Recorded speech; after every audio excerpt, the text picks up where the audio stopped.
फिलिस्तीन और इजराइल आमने सामने, या यूं कहें कि फिलिस्तीन की आवाम और इजराइल की फौज आमने सामने।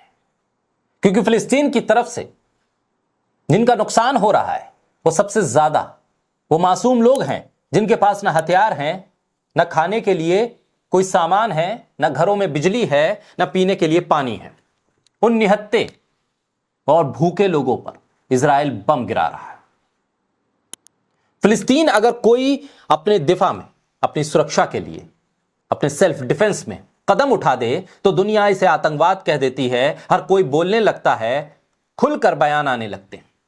लेकिन इजराइल के इस खुले जेनोसाइड पर एक खामोशी है, एक चुप्पी है, एक आपराधिक खामोशी है।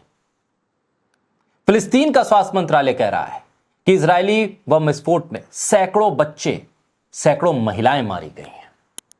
क्या यूएन अंतर्राष्ट्रीय सुरक्षा की अपनी जिम्मेदारी निभाने में पूरी तरह से विफल हो गया है? दुनिया के दूसरे मुल्क इस नरसंहार पर खुलकर विरोध जिन्हें करना चाहिए था वो खामोश क्यों हैं?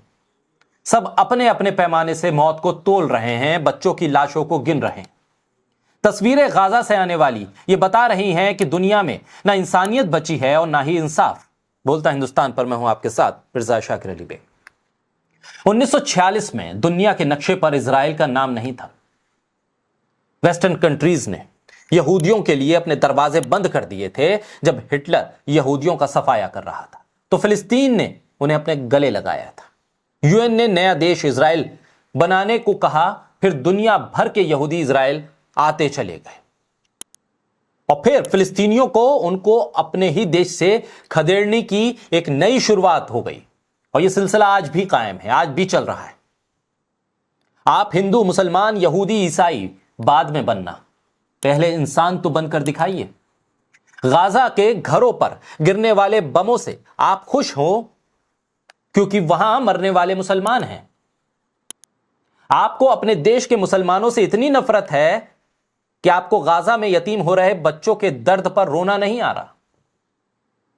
गाजा के यतीम होते बच्चों पर ना आपको तरस आ रहा है, ना आपको कोई हमदर्दी है। हिंसा कभी भी किसी भी समस्या का कोई समाधान नहीं है, ये सब जानते हैं। लेकिन अपने मतलब के लिए, अपने स्वार्थ के लिए बच्चों को अनाथ किया जा रहा है। आखिर इन अनाथ हो रहे मासूम बच्चों का क्या जुर्म है जिनको अनाथ करके छोड़ दिया जा रहा है? इन बच्चों पर बम गिराए जा रहे हैं। ये फिलिस्तीन के बच्चे हैं, इसलिए शायद आपको गम नहीं है, इसलिए शायद आपको फिलिस्तीन के लिए आवाज उठाने वाले देशद्रोही, आतंकी नजर आते हैं। मणिपुर को याद कीजिए, देख लीजिए वहां की तस्वीरें, वहां पर भी आग लगी हुई है। आप तब भी खामोश थे क्योंकि वहां सरकार आपकी विचारधारा की थी, इसलिए आप मणिपुर की तस्वीरों को भी देखने से इनकार कर देते हैं। फिलिस्तीन के यतीम होते बच्चों को भी देखने से इनकार कर देते हैं। फिलिस्तीन के बच्चे मुसलमान हैं, उनके घरों में पैदा हुए हैं, ये मुसलमान घरों की औलाद हैं, इसलिए आप उन पर हो रही दरिंदगी पर खामोश हैं। आप मणिपुर पर भी खामोश हैं। यकीन मानिए, अगर ऐसा है तो आप खुद एक चलती फिरती लाश, इससे ज्यादा कुछ नहीं। याद रहे, जब भी कोई किसी निर्दोष मासूम पर अत्याचार करता है और आप चुप रहते हैं या आप अत्याचारियों के साथ खड़े होते हैं तो आपका भी गुनाह उतना ही होता है जितना उन अत्याचारियों का होता है। पिछले 10 साल में 3.5 लाख से ज्यादा लोग मारे गए फिलिस्तीन में।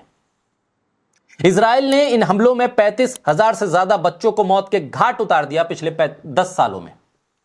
इसके बाद भी फिलिस्तीन के खिलाफ सिर्फ आप इसलिए खड़े हैं क्योंकि वहां के रहने वाले ज्यादातर लोग मुसलमान हैं।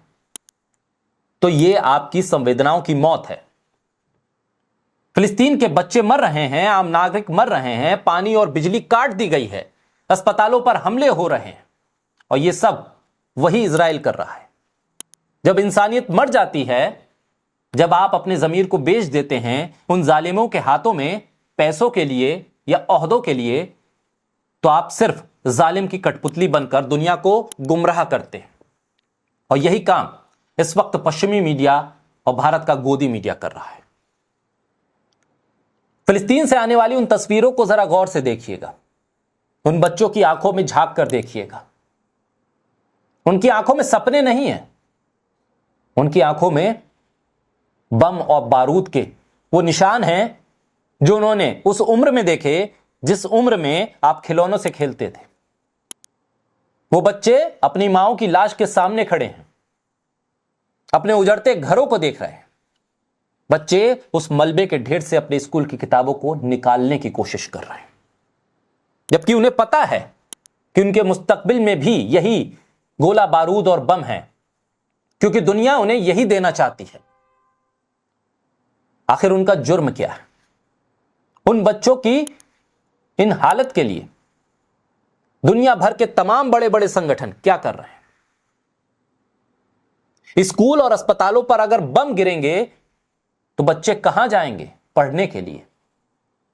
मरीज कहां जाएंगे इलाज के लिए?